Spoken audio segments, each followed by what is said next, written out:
Gulf நியூஸின் தமிழினுடைய விரிவான செய்திகளில், யுரேனியத்தால் ஒரு நகரத்திற்கு ஒளியூட்ட முடியும் அல்லது அதை அழிக்கவும் முடியும்.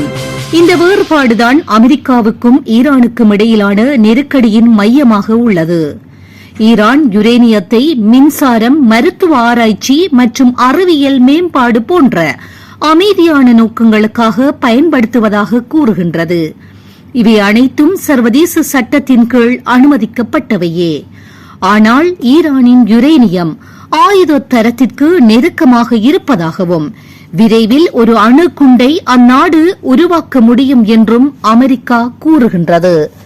இந்த சர்ச்சை ஏன் மோதலுக்கு முக்கிய காரணமாக மாறியுள்ளது என்பதை புரிந்து கொள்ள யுரேனியம் எப்படி செயற்படுகின்றது, ஏன் அதன் செறிவூட்டல் அளவு முக்கியம் என்பதை புரிந்து கொள்ள வேண்டும். யுரேனியம் என்பது பூமியின் மேல் அடுக்கில் இயற்கையாக காணப்படும் ஒரு கனிமமாகும். இது பெரும்பாலும் யுரேனியம் 238 மற்றும் யுரேனியம் 235 ஆகிய இரண்டு ஐசோடோப்புகளால் ஆனது. இதில் சுமார் 99% யுரேனியம் 238 ஆகவே காணப்படுகின்றது. இந்த வகை யுரேனியத்தை அணு ஆயுதங்களை உருவாக்கவோ அல்லது ஒரு அணு மின் நிலையத்திற்கு எரிபொருளாகவோ பயன்படுத்த முடியாது. இது பெரும்பாலும் கதிர்வீச்சு தடுப்புகள் உருவாக்க பயன்படுத்தப்படுகின்றது. எனவே முக்கியமானது என்பது மீதமுள்ள ஐசோடோப்பான யுரேனியம் 235 தான். யுரேனியம் 235 அணுக்கள் பிளவுபடும்போது அவை பெருமளவிலான ஆற்றலை வெளியிடுகின்றன. இந்த ஆற்றலை கட்டுப்படுத்தி மின்சாரம் தயாரிக்கலாம் அல்லது கட்டுப்படுத்தாமல் விட்டால் அது அணுகுண்டாக மாறும்.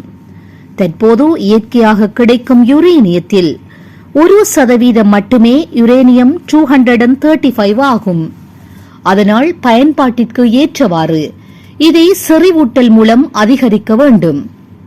பாதுகாப்பான மற்றும் நம்பகரமான அணுசக்திக்கு சர்வதேச வழிகாட்டுதலின்படி யுரேனியம் பொதுவாக 3 முதல் 5% வரை செறிவூட்டப்படுகின்றது. ஆனால் அணு ஆயுதங்களை தயாரிக்க யுரேனியம் சுமார் 90% வரை செறிவூட்டப்பட வேண்டும். இங்கு ஒரு முக்கியமான விடயம் என்னவென்றால், யுரேனியம் சுமார் 20% செறிவூட்டப்பட்டவுடன் பெரும்பாலான கடினமான தொழில்நுட்ப பணிகள் ஏற்கனவே முடிந்து விடுகின்றன. அதன் பிறகு ஆயுத தரத்தை அடைவது மிக வேகமாக நிகழலாம். தரவுகளின்படி ஈரான் தனது யுரேனியத்தை சுமார் 60% வரை செறிவூட்டியுள்ளது. இந்த அளவிலான யுரேனியம் செறிவூட்டலுக்கும் பொதுமக்கள் பயன்பாட்டிற்கும் தொடர்பில்லாததாலும் அது ஆயுத தரத்தை அடைவதற்கு மிகவும் நெருக்கமாக இருப்பதாலும் இது பெரும் கவலையாக மாறியுள்ளது. சர்வதேச அணுசக்தி முகாமையின்படி பல நாடுகள் அணுசக்தியை பயன்படுத்தி மின்சாரம் உற்பத்தி செய்யும் திறனை கொண்டுள்ளன. ஆனால் 9 நாடுகள் மட்டுமே அணு ஆயுதங்களை கொண்டுள்ளன. 2015 ஈரான் மற்றும் 6 உலக வல்லரசுகள் ஒரு ஒப்பந்தம் செய்து கொண்டன. அதன்படி ஈரான் தனது செறிவூட்டலை கட்டுப்படுத்தவும் சர்வதேச ஆய்வுகளை அனுமதிக்கவும் ஒப்புக்கொண்டது. பதிலுக்கு பொருளாதார தடைகள் நீக்கப்பட்டன. ஆனால் 2018 ஆண்டில் அமெரிக்கா அந்த ஒப்பந்தத்திலிருந்து விலகிக் கொண்டது. அதன் பின்னர் பொருளாதார தடைகள் மீண்டும் அமலுக்கு வந்தன.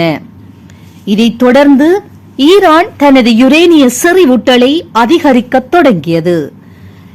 இன்றைய சூழலில் நிலவும் இழுபறியை வரையறுக்கும் முக்கிய அம்சம் இதுதான்.